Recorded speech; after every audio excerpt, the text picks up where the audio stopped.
beginning, there is an Adam and Eve that God created.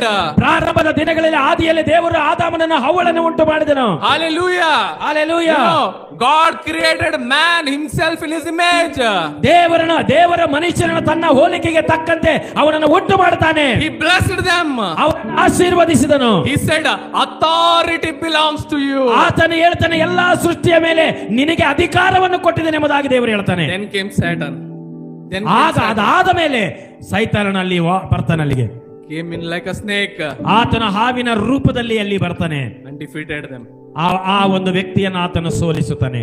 Satan was very happy. ಆಗ ಸೈತಾನನು ಬಹಳ ಸಂತೋಷ ಪಡ್ತಾನೆ. God, you created Adam and Hava. ಓ ದೇವರೇ, ನಿನ್ನ ಹೋಲಿಕೆ ಅಂತ ಮನುಷ್ಯರನ್ನು ನೀನು ಉಂಟು ಮಾಡಿದೆಯಲ್ಲ ಆದಾಮ ಅವರನ್ನು. See, they now sinned. ಈಗ ನೋಡಿ ಅವರು ಪಾಪ ಮಾಡಿಬಿಟ್ರೆ ಎಂಬುದಾಗಿ they cannot be in the earth now.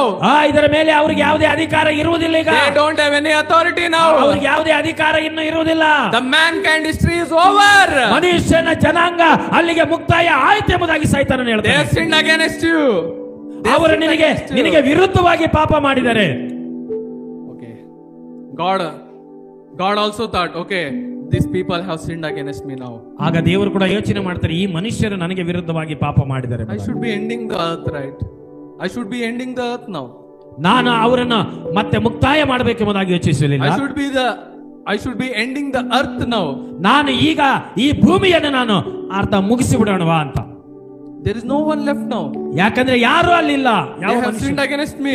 ಇವರು ನನಗೆ ವಿರುದ್ಧವಾಗಿ ಪಾಪ ಮಾಡಿದ್ರು. I should not be doing anything now. What to do? ಈಗ ನಾನು ಏನು ಮಾಡಬೇಕೆಂಬುದಾಗಿ ಅರ್ಥ ಆಗ್ತಾ ಇಲ್ಲ. So Satan was very happy. ಆ ಸಂದರ್ಭದಲ್ಲಿ ದೇವರು ಈ ರೀತಿಯಲ್ಲಿ ಯೋಚನೆ ಮಾಡುವಾಗ ಸೈತಾನನು ಬಹಳ ಸಂತೋಷವಾಗಿದ್ದಾನಲ್ಲಿ. Mankind history is over. ಆತನು ಹೇಳ್ತಾನೆ, ಮನುಷ್ಯರ ಜೀವನ ಇಲ್ಲಿಗೆ ಮುಕ್ತಾಯ ಆಯ್ತು.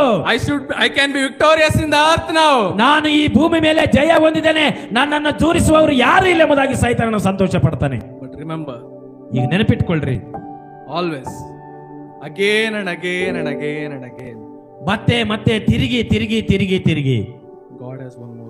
ದೇವರು ಮತ್ತೆ ಮನುಷ್ಯರಿಗೆ ಅವಕಾಶ ಕೊಡ್ತಾ ಬಂದ. Hallelujah. Hallelujah. With one more move, ಇನ್ನೊಂದು ಅವಕಾಶದಿಂದ he found Noah. ಆ ನೋಹನು ಕೂಡ He found Noah who is righteous. ಆ ಒಂದು ನೀತಿವಂತನಾದಂತ ನೋಹನು ನನ್ನ ದೇವರು ಉಂಟು ಮಾಡ್ತಾನೆ. So Satan thinking the humankind is over. ಸೈತಾನ ಅಂದುಕೊಂಡ ಮನುಷ್ಯನ ಜೀವನಿಗೆ ಇಲ್ಲಿಗೆ ಮುಕ್ತಾಯ ಆಯಿತು ಎಂಬುದಾಗಿ. With God's one more move, ದೇವರು ಇನ್ನೊಂದು ಅವಕಾಶವನ್ನು ತೆಗೆದುಕೊಂಡು he called Noah. ಆತನ ನೋಹನನ್ನು ಕರಿತಾನೆ. Noah, you are the righteous person. ನೋಹನ ಆತನ ಬಹಳ ನೀತಿವಂತನಾಗಿದ್ದನು. You didn't sin against me. ಆತನಿಗೆ ವಿರುದ್ಧವಾಗಿ ಯಾವುದು ಆತನಿಗೆ ಇರಲಿಲ್ಲ, ದೇವರಿಗೆ ವಿರುದ್ಧವಾಗಿ. Now from you, ನಿನ್ನಿಂದ I will bless the earth now. ನಾನು ಮತ್ತೆ ತಿರುಗಿ ಭೂಮಿಯನ್ನು renew the humankind. ನಾನು ಮನುಷ್ಯರನ್ನು ತಿರುಗಿ ನವೀಕರಣ ಮಾಡ್ತೇನೆ ಎಂಬುದಾಗಿ. What Satan think the humankind is over, I will again renew from Noah. ಆದ್ರೆ ಸೈತಾನನ ಮನುಷ್ಯರ ಜೀವನ ಇಲ್ಲಿಗೆ ಮುಗಿತು ಎಂಬುದಾಗಿ ಸೈತಾನನ ಯೋಚನೆ ಮಾಡುವಾಗ, ಆದ್ರೆ ನೋಹನೇ ನಿನ್ನಿಂದ ಮತ್ತೆ ಮನುಷ್ಯರ ಜೀವನ ನಾನು ಕಟ್ತೇನೆ ಎಂಬುದಾಗಿ. Hallelujah. Hallelujah. Time and time again and again and again. ಆಯಾ ಸಂದರ್ಭಕ್ಕೆ ತಕ್ಕಂತೆ ದೇವರು ಇನ್ನೊಂದು ಅವಕಾಶವನ್ನು ತಿರುಗಿ ಕೊಡ್ತಾ, God has one more move left. ಇನ್ನೊಂದು ಅವಕಾಶ ದೇವರು ತನ್ನಲ್ಲಿ ಉಳಿಸಿಕೊಂಡಿದ್ದಾನೆ. How many of you believe now? ಎಷ್ಟು ಜನ ಇದನ್ನು ನಂಬುತ್ತೀರಿ ನೀವು? Now today, whoever is listening to my voice, ಈ ನನ್ನ ಸ್ವರವನ್ನು ಎಷ್ಟು ಜನ ಕೇಳಿಸಿಕೊಳ್ತಾ ಇದ್ದೀರೋ, will not go empty handed. Will not go empty handed. ನೀವು ಬರೀ ಕೈಯಿಂದ ವಾಪಸ್ ಹೋಗೋದಿಲ್ಲ. They will be blessed today. Hallelujah. Because the resurrected Christ is in me. ಯಾಕಂದ್ರೆ ಪುನರುತ್ಥಾನವುಳ್ಳಂತ ಯೇಸು ನನ್ನಲ್ಲಿದ್ದಾನೆ. Hallelujah. Hallelujah. You know, biggest miracle I was saying, the biggest miracle is the person who is alive now. ನಾನು ಅದರ ಈಗಾಗಲೇ ಹೇಳಿದಂತೆ ಬಹಳ ದೊಡ್ಡ ಅದ್ಭುತ ಯಾವುದಂದ್ರೆ, ಯಾವ ವ್ಯಕ್ತಿ ಜೀವಂತವಾಗಿದನೋ, I am alive now. ನಾನು ಈಗ ಜೀವಂತವಾಗಿದ್ದೇನೆ. Christ is also alive now. ಕ್ರಿಸ್ತನು ಕೂಡ ಜೀವಂತವಾಗಿದ್ದಾನೆ. If I am alive today, ನೀನು ಜೀವಂತವಾಗಿದ್ರೆ ಇವತ್ತು, Christ is also alive. ಯೇಸು ಕ್ರಿಸ್ತನು ಕೂಡ ಜೀವಂತವಾಗಿದ್ದಾನೆ. Hallelujah. Hallelujah. You know, recently I finished my third sem exams. ನಾನು ಇತ್ತೀಚೆಗೆ ನನ್ನ 3ನೇ ಸೆಮ್ ಪರೀಕ್ಷೆಯನ್ನು ಮುಗಿಸಿದೆ. No, February I had my exams. February ತಿಂಗಳಲ್ಲಿ ನನ್ನ ಪರೀಕ್ಷೆಗಳು ಮುಗಿಸಿಕೊಂಡೆ. I was praying to God. ನಾನು ದೇವರಿಗೆ ಪ್ರಾರ್ಥನೆ ಮಾಡ್ತಾ ಇದ್ದೆ. God, ದೇವರೇ, question paper was very tough. ಈ ಸಾರಿ ಪ್ರಶ್ನೆ ಪತ್ರಿಕೆ ಬಹಳ ಕಷ್ಟಕರವಾಗಿ ಬಂದಿದೆ. I don't know what to do. ಇದನ್ನು ಹೇಗೆ ಬರಿಬೇಕು, ಏನು ಮಾಡ್ಬೇಕಂತ ಗೊತ್ತಾಗ್ತಾ ಇಲ್ಲ. I am praying to you. ನಾನು ನಿನಗೆ ಪ್ರಾರ್ಥನೆ ಮಾಡ್ತಾ ಇದ್ದೇನೆ. With one more. ದೇವರೇ, ಇನ್ನೊಂದು ಅವಕಾಶ ಕೊಡಪ್ಪ. With one more. ಇನ್ನೊಂದು ಅವಕಾಶ ಕೊಡಪ್ಪ. You anointed me. ನನ್ನನ್ನು ಅಭಿಷೇಕ ಮಾಡು. You anointed me. ನನ್ನನ್ನು ಅಭಿಷೇಕ ಮಾಡು. You anointed me. ನನ್ನ ಅಭಿಷೇಕ ಮಾಡು. With one more move. ಇನ್ನೊಂದು ಅವಕಾಶವನ್ನು ಕೊಟ್ಟು ಅಭಿಷೇಕಿಸು. You give me a good result. ನನಗೆ ಒಂದು ಒಳ್ಳೆ ಅದ್ಭುತವಾದ ಫಲಿತಾಂಶವನ್ನು ಕೊಡು. Hallelujah. Hallelujah. That was my prayer. ಅದು ನನ್ನ ಪ್ರಾರ್ಥನೆಯಾಗಿತ್ತು. You know how much result I got? ನಿಮಗೆ ಗೊತ್ತಾ ನನಗೆ ಎಷ್ಟು ಫಲಿತಾಂಶ ಬಂದಿದೆ ಎಂಬುದಾಗಿ? More than my 10th. SSLC ಗಿಂತ ಜಾಸ್ತಿ. More than my diploma. ನಾನು ಡಿಪ್ಲೊಮಾ ತೆಗೆದಂತೆ ಮಾರ್ಕ್ಸ್ ಗಿಂತ ಜಾಸ್ತಿ.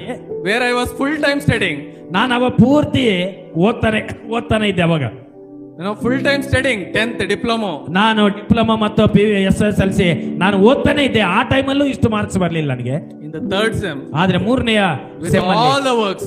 ಎಲ್ಲಾ ನನ್ನ ಕೆಲಸಗಳ ಮಧ್ಯದಲ್ಲಿ with all the cooking. ಎಲ್ಲ ಅಡಿಗೆ ಮಾಡಿಕೊಂಡು ಕೆಲಸ ಮಾಡ್ಕೊಂಡಿರುವಾಗ್ಲೂ with everything. ಇವೆಲ್ಲ ಕೆಲಸ ಮಾಡಿಕೊಂಡು I said, God, ಆ ಸಂದರ್ಭದಲ್ಲಿ it's ದೇವರೇ, not my wisdom. ಇದು ನನ್ನ ಜ್ಞಾನದಿಂದಲ್ಲ. It's not my strength. ಇದು ನನ್ನ ಬಲದಿಂದಲ್ಲ. It's not my understanding. ಇದು ನನ್ನ ತಿಳುವಳಿಕೆಯಿಂದಲ್ಲ. It's another move from you. ದೇವರೇ, ನಿನ್ನಿಂದ ಇನ್ನೊಂದು ನನ್ನ ಮೂಲಕ್ಕೆ I got 77%. ನಾನು ಆಗ 77% ತೆಗಳಿಕೆ ದೇವರ ಕೃಪೆ ತೋರಿಸಿ. Hallelujah. Hallelujah. Imagine a person ನೀವು ಊಹೆ ಮಾಡ್ಕೊಳ್ಳಿ, ಒಬ್ಬ ವ್ಯಕ್ತಿಯು who is working, ಕೆಲಸ ಮಾಡ್ತಾ, who is cooking, ಅಡಿಗೆ ಮಾಡ್ತಾ, who is doing all kind of things, ಮನೆ ಕೆಲಸಗಳನ್ನೆಲ್ಲ ಮಾಡ್ತಾ, don't have time to study, ಓದ್ಲಿಕ್ಕೆ ಕೂಡ ಸಮಯ ಇರಲಿಲ್ಲ ನನಗೆ. getting 77%. ಅದರ ಮಧ್ಯದಲ್ಲಿ ಕೂಡ 77% ನನ್ನ ಫಲಿತಾಂಶವನ್ನು ಪಡೆದುಕೊಂಡೆ. Do you think I am capable of that?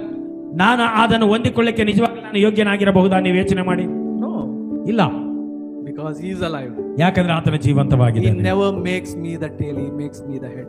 ಆತನು ಯಾವಾಗಲೂ ನಾನು ಬಾಲವಾಗಿರಕ್ ಬಿಡ್ಲಿಲ್ಲ, ಆತನು ತಲೆವಾಗಿರ್ಲಿಕ್ಕೆ ಬಿಡ. Hallelujah. Hallelujah. He will never make me the tail, he will make me the head. ಯಾಕಂದ್ರೆ ಆತನು ಯಾವಾಗಲೂ ನಮ್ಮನ್ನು ಬಾಲವಾಗಿರಕ್ಕೆ ಬಿಡೋದಿಲ್ಲ, ಆತ ನಮ್ಮನ್ನು ಯಾವಾಗಲೂ When ತಲೆಯಾಗಿರ್ಲಿಕ್ಕೆ. I am thinking it's over, ನಾನು ಅಂದುಕೊಂಡೆ, ಇಷ್ಟು ಮಧ್ಯದಲ್ಲಿ ನನಗೆ ಆಗೋದಾ ಇಲ್ಲ ಅಂದುಕೊಂಡೆ.